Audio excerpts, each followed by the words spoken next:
Welcome to the Slop Temple. We pray this video helps. In this video, I will show how to make an omelet fry. First, select 2 or 3 large, fresh eggs per person. Next, choose your favorite fillings like cheese, vegetables, or cooked meats. Whisk the eggs vigorously in a bowl until the yolks and whites are fully combined and a little foamy.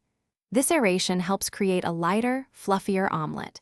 Ensure your pan is ready with a touch of fat. Now let's get those ingredients ready.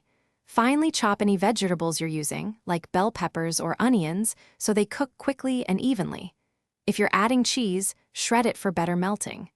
Place an 8-inch non-stick pan on your stovetop and set the heat to medium-low. Add about 1 tablespoon of butter or a neutral oil, letting it melt and coat the entire bottom of the pan. It's time to cook. Pour your whisked eggs into the prepared hot pan. Let them sit for a few seconds until the edges begin to set.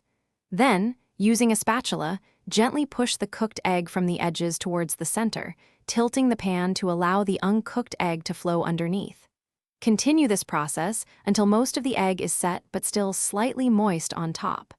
Add your fillings to 1/2.